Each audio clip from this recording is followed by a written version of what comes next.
राष्ट्रपति रहमोन को SCO council की सफल अध्यक्षता के लिए बधाई देता हूं।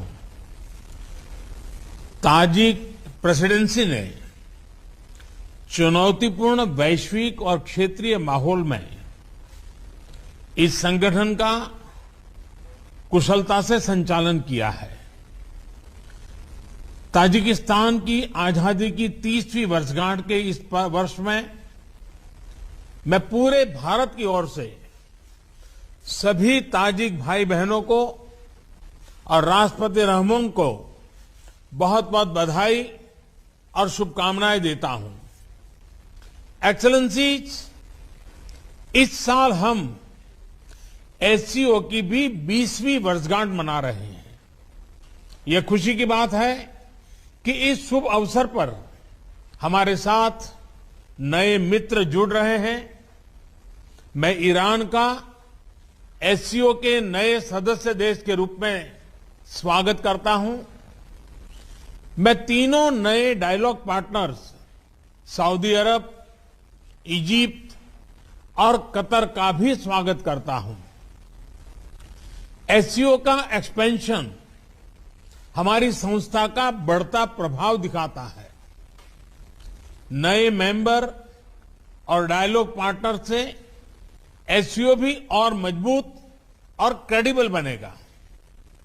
एक्सेलेंसी, एससीओ की 20वीं वर्षगांठ इस संस्था के भविष्य के बारे में सोचने के लिए भी उपयुक्त अवसर है। मेरा मानना है कि इस क्षेत्र में सबसे बड़ी चुनौतियां शांति, सुरक्षा और ट्रस्ट डेफिसिट से संबंधित है और इन समस्याओं का मूल कारण बढ़ता हुआ रेडिकलाइजेशन है। अफगानिस्तान में हाल के घटनाक्रम ने इस चुनौती को और स्पष्ट कर दिया है।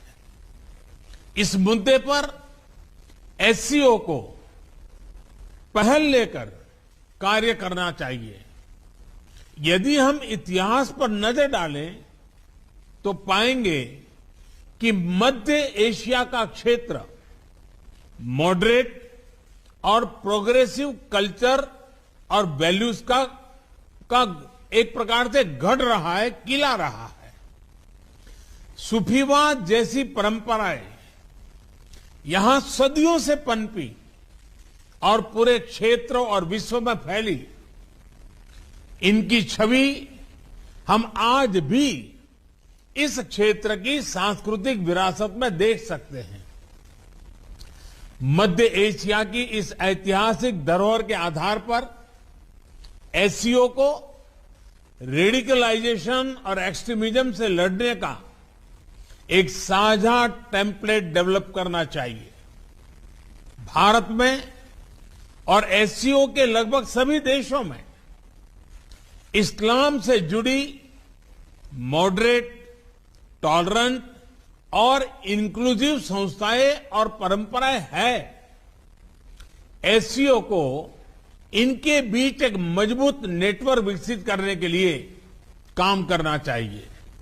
इस संदर्भ में मैं एससीओ के रैट्स मैकेनिज्म द्वारा किए जा रहे उपयोगी कार्य की प्रशंसा करता हूं। भारत ने एससीओ रैट्स की अपनी अध्यक्षता के दौरान जो कैलेंडर ऑफ एक्टिविटीज प्रस्तावित की है, उन पर हमें सभी एससीओ पार्टनर्स के सक्रिय सहयोग की अपेक्षा है। एक्सेलेंसी, रेडिकलाइजेशन से लड़ाई क्षेत्रीय सुरक्षा और आपसी ट्रस्ट के लिए तो आवश्यक है ही।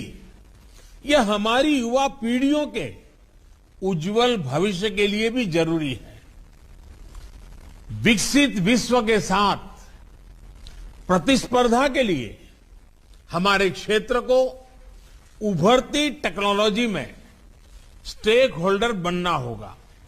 इसके लिए हमें अपने प्रतिभाशाली युवाओं को विज्ञान और रेशनल थिंकिंग की ओर प्रोत्साहित करना होगा। हम अपने एंटरप्रेन्योर्स और स्टार्टअप्स को एक दूसरे से जोड़कर इस तरह की सोच, इस तरह की इनोवेटिव स्पिरिट को बढ़ावा दे सकते हैं। इसी सोच से पिछले वर्ष भारत ने पहले एससीओ स्टार्टअप फोरम और युवा वैज्ञानिक सम्मेलन का आयोजन किया। पिछले वर्षों में भारत ने अपनी विकास यात्रा में टेक्नोलॉजी का सफल सहारा लिया है। चाहे फाइनेंशियल इंक्लूजन बढ़ाने के लिए यूपीआई और रुपे कार्ड जैसी टेक्नोलॉजीज हो, या कोविड से लड़ाई में हमारे आरोग्य सेतु और कोविन जैसे डिजिटल प्लेटफॉर्म्स, इन सभी को हमने स्वेच्छा से अन्य देशों के साथ भी साझा किया है। हमें एससीओ पार्टनर्स के साथ भी इन ओपन सोर्स टेक्नोलॉजी को शेयर करने में और इसके लिए कैपेसिटी बिल्डिंग आयोजित करने में खुशी होगी। एक्सेलेंसी, रेडिकलाइजेशन और असुरक्षा के कारण इस क्षेत्र का विशाल आर्थिक पोटेंशियल भी अनटैप रह गया है। खनिज संपदा हो या इंट्रा एससीओ ट्रेड, इनका पूर्ण लाभ उठाने के लिए हमें आपसी कनेक्टिविटी पर जोर देना होगा। इतिहास में सेंट्रल एशिया की भूमिका प्रमुख क्षेत्रीय बाजारों के बीच एक कनेक्टिविटी ब्रिज की रही है। यही इस क्षेत्र की समृद्धि का भी आधार था। भारत सेंट्रल एशिया के साथ अपनी कनेक्टिविटी बढ़ाने के लिए प्रतिबद्ध है। हमारा मानना है कि लैंडलॉक्ड सेंट्रल एशियाई देशों को भारत के विशाल बाजार से जुड़कर अपार लाभ हो सकता है। दुर्भाग्यवश आज कनेक्टिविटी के कई विकल्प उनके लिए खुले नहीं हैं। ईरान के चाबाहर पोर्ट में हमारा निवेश और इंटरनेशनल नॉर्थ साउथ कॉरिडोर के प्रति हमारा प्रयास इसी वास्तविकता से प्रेरित है। एक्सेलेंसी, कनेक्टिविटी की कोई भी पहल वन वे स्ट्रीट नहीं हो सकती। आपसी ट्रस्ट सुनिश्चित करने के लिए कनेक्टिविटी प्रोजेक्ट्स को कंसल्टेटिव, पारदर्शी और पार्टिसिपेटरी होना चाहिए। इनमें सभी देशों की टेरिटोरियल इंटीग्रिटी का सम्मान निहित होना चाहिए। इन सिद्धांतों के आधार पर एससीओ को क्षेत्र में कनेक्टिविटी प्रोजेक्ट्स के लिए उपयुक्त नॉर्म्स विकसित करने चाहिए। इसी से हम इस क्षेत्र की पारंपरिक कनेक्टिविटी को पुनः स्थापित कर पाएंगे और तभी कनेक्टिविटी प्रोजेक्ट्स हमें जोड़ने का काम करेगी, न कि हमारे बीच दूरी बढ़ाने का। इस प्रयत्न के लिए भारत अपनी तरफ से हर प्रकार का योगदान देने के लिए तैयार है। एक्सेलेंसी, एससीओ की सफलता का एक मुख्य कारण यह है कि इसका मूल फोकस क्षेत्र की प्राथमिकताओं पर रहा है। रेडिकलाइजेशन, कनेक्टिविटी और पीपल टू पीपल संबंधों पर मेरे सुझाव एससीओ की इसी भूमिका को और सबल बनाएंगे। अपनी बात समाप्त करने से पहले मैं हमारे मेजबान राष्ट्रपति रहमोन का एक बार फिर धन्यवाद करता हूं। उन्होंने इस हाइब्रिड फॉर्मेट की चुनौती के बावजूद इस सम्मेलन का बेहतरीन आयोजन और संचालन किया है। मैं आगामी अध्यक्ष उज्बेकिस्तान को भी शुभकामनाएं देता हूं और भारत के सहयोग का आश्वासन देता हूं। बहुत बहुत धन्यवाद।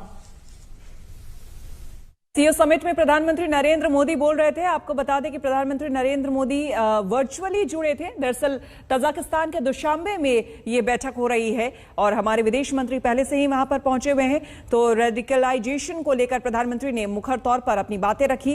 उन्होंने कहा कि बढ़ते कट्टरता से निपटने की जरूरत है। चुनौतीपूर्ण समय में एससीओ सम्मेलन को लेकर प्रधानमंत्री ने कई महत्वपूर्ण बातें कही। उन्होंने कहा कि ये बहुत चुनौतीपूर्ण है और सबसे बड़ी चुनौती शांति और सुरक्षा को बनाए रखना है। तो एससीओ समिट में प्रधानमंत्री ने कई अहम बातें कही, जिसमें उन्होंने कट्टरता को लेकर भी कई बार कहा। उन्होंने कहा कि कोरोना काल में जिस तरह से कई चुनौतियां थी, लेकिन उसके बावजूद आरोग्य सेतु ऐप से लेकर तमाम तरह की बातों का उन्होंने जिक्र किया। जो हमने भारत में यहाँ पर उन्होंने किया है, उसको लेकर उन्होंने कहा कि हमने पूरी दुनिया से उसको साझा किया और हम गर्व महसूस करते हैं। चुनौतीपूर्ण समय में एससीओ सम्मेलन हो रहा है, अपने आप में ये बड़ी बात है।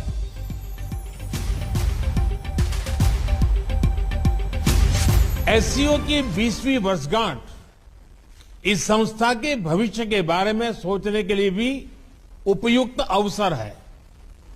मेरा मानना है कि इस क्षेत्र में सबसे बड़ी चुनौतियां शांति, सुरक्षा और ट्रस्ट डेफिसिट से संबंधित है और इन समस्याओं का मूल कारण बढ़ता हुआ रेडिकलाइजेशन है। अफगानिस्तान में हाल के घटनाक्रम ने इस चुनौती को और स्पष्ट कर दिया है। इस मुद्दे पर एससीओ को पहल लेकर कार्य करना चाहिए। यदि हम इतिहास पर नजर डालें तो पाएंगे कि मध्य एशिया का क्षेत्र मॉडरेट और प्रोग्रेसिव कल्चर और वैल्यूज का एक प्रकार से गढ़ रहा है, किला रहा है। भारत में और एससीओ के लगभग सभी देशों में इस्लाम से जुड़ी मॉडरेट, टॉलरेंट और इंक्लूसिव संस्थाएं और परंपराएं हैं। एससीओ को इनके बीच एक मजबूत नेटवर्क विकसित करने के लिए काम करना चाहिए। इस संदर्भ में मैं एससीओ के रैट्स मैकेनिज्म द्वारा किए जा रहे उपयोगी कार्य की प्रशंसा करता हूं। भारत ने एससीओ रैट्स की अपनी अध्यक्षता के दौरान जो कैलेंडर ऑफ एक्टिविटीज प्रस्तावित की है, उन पर हमें सभी एससीओ पार्टनर्स के सक्रिय सहयोग की अपेक्षा है। एक्सेलेंसी, रेडिकलाइजेशन से लड़ाई क्षेत्रीय सुरक्षा और आपसी ट्रस्ट के लिए तो आवश्यक है ही। यह हमारी युवा पीढ़ियों के उज्जवल भविष्य के लिए भी जरूरी है। विकसित विश्व के साथ प्रतिस्पर्धा। और प्रधानमंत्री नरेंद्र मोदी के 71वें जन्मदिन पर आपको बता दें कि बीजेपी 20 दिन का सेवा अभियान चला रही है। इस वक्त बीजेपी के राष्ट्रीय अध्यक्ष जेपी नड्डा इस वक्त बोल रहे हैं, सीधे चलते हैं। चाहिए। बाल्यकाल से लेकर आज तक उन्होंने अपने बारे में नहीं बल्कि गरीबों, वंचितों, पीड़ितों और शोषितों के कल्याण के बारे में सोचा, राष्ट्र के उत्थान के बारे में सोचा है। एक अत्यंत सामान्य परिवार में पैदा होने के बाद उनके मन में गरीबों के लिए काम करने की, जीवन स्तर को बदलाव लाने की भावना बचपन से ही दृढ़ रही है। उनकी यह दृढ़ता उनकी नीतियों में, योजनाओं में स्पष्ट दिखाई देती है। इसलिए उनकी हर नीति के केंद्र बिंदु में देश के गांव, गरीब, किसान, दलित, पीड़ित, शोषित और वंचित ही है। एक निर्वाचित प्रमुख के तौर पर हमारे प्रधानमंत्री श्री नरेंद्र मोदी जी का 20 वर्षों का लंबा अविरल कार्यकाल सबका साथ, सबका विकास, सबका विश्वास और अब सबके प्रयास के प्रति समर्पित रहा है। सबके प्रयास को साथ लेकर जन भागीदारी की नई इबारत लिखी जा रही है। उन्होंने बहुत से ऐसे कार्य किए जिसके बारे में किसी ने भी कभी सोचा भी नहीं था कि ये कभी पूरा भी हो सकता है। धारा 370 का धाराशाही होना, ट्रिपल तलाक पर बैन लगना, अयोध्या में भगवान श्री राम का भव्य मंदिर का मार्ग प्रशस्त होना, आतंकवाद पर सर्जिकल और एयर स्ट्राइक होना, 1 रैंक 1 पेंशन लागू करना और देश के 50 करोड़ लोगों को आयुष्मान भारत का लाभ देना, हर गांव में हर घर में बिजली पहुंचाना, मुफ्त में गैस कनेक्शन उपलब्ध कराना, देश के 10 करोड़ से अधिक किसानों को 6-6 हज़ार रुपये वार्षिक सहायता उपलब्ध कराना, देश के 80 करोड़ लोगों को कोविड संक्रमण में उसके बाद मुफ्त अनाज उपलब्ध कराना, स्वामीनाथन कमेटी की सिफारिशों को लागू करना, हर गरीब के घर देना, हर घर को में पानी, बिजली, गैस और शौचालय की उपलब्धता सुनिश्चित कराना। ऐसे न जाने कितने कार्य हैं जो पिछले 7 सालों में उनके अथक परिश्रम से ही संभव हुए हैं। दृढ़ इच्छा शक्ति, जन सेवा की भावना और कारगर रणनीति के जरिए उन्होंने इस लक्ष्य को प्राप्त कर यह बात सिद्ध कर दिया है कि जहां चाह है वहां राह निकल ही आती है। हम सब लोग जानते हैं, उनके साथ मुझे काम करने का सौभाग्य प्राप्त हुआ है, अवसर मिला है। मैंने बहुत नज़दीक से अनुभव किया है कि उनमें कई ऐसी विशेषताएं हैं जो उनके व्यक्तित्व को बहुआयामी बताती हैं। कठोर परिश्रम करना, स्पष्ट दृष्टि रखना और जनता की भलाई के लिए समर्पित रहना उनका स्वभाव है। उनसे हम सबको देश के लिए सतत कार्य करने और करते रहने की प्रेरणा मिलती है। उनके नेतृत्व में देश विकास के पथ पर अग्रसर है। विश्व पटल पर भी भारत की साख में अभूतपूर्व वृद्धि हुई है। हमारे प्रधानमंत्री जी ने देश की राजनीतिक कार्य संस्कृति को बदल कर रख दिया है। आज उनके नेतृत्व में जातिवाद, परिवारवाद और तुष्टीकरण की राजनीति की जगह विकासवाद की राजनीतिक संस्कृति प्रतिष्ठित हुई है और देश के अन्य सभी राजनीतिक दलों को इस राह पर आगे बढ़ने के लिए विवश होना पड़ा है। आदरणीय श्री नरेंद्र मोदी जी ने दुनिया के सबसे बड़े लोकतंत्र के प्रधानमंत्री नहीं बल्कि प्रधान सेवक के रूप में देश की सेवा की है। देश की जनता के साथ उनका एक भावनात्मक संबंध है। वह हर भारतवासी के दिल में रचे बसे हैं। वह देशवासियों को हमेशा समाज के लिए अच्छा करने के लिए प्रेरित करने वाले आधुनिक भारत के समाज सुधारक भी हैं। उनकी एक आवाज़ पर संपूर्ण राष्ट्र एकजुट होकर लक्ष्य को साकार करने के प्रति तत्पर हो जाता है। मुझे यह कहने में तनिक भी संकोच नहीं है कि उनके बेदाग सार्वजनिक जीवन एक राजश्री का जीवन है जिसका एक ही उद्देश्य है, जन जन का विकास। उनकी सोच हमेशा रचनात्मक होती है। वे हमेशा समस्याओं का समाधान रचनात्मक सोच के माध्यम से करते हैं। तो प्रधानमंत्री मोदी का आज 71वां जन्मदिन है और बीजेपी इसे बड़े पैमाने पर मना रही है। आपको हम तस्वीरें भी दिखाते हैं। देखिए किस तरह से अलग अलग जगह पर कार्यक्रम किए जा रहे हैं। वाराणसी की तस्वीर आपको दिखा रहे हैं। दरअसल कल ही यहां पर भव्य रूप से गंगा आरती की गई और यहां पर मां गंगा से आशीर्वाद मांगा गया। प्रधानमंत्री के दीर्घायु होने का, उनके स्वस्थ रहने का, साथ ही साथ देखिए 71 किलो का लड्डू बनाया गया वाराणसी में। और यहां पर रूपा गांगुली मौजूद हैं, बीजेपी के और भी नेता मौजूद हैं। कुछ इसी तरह से पूरे देश में बीजेपी कार्यक्रम कर रही है।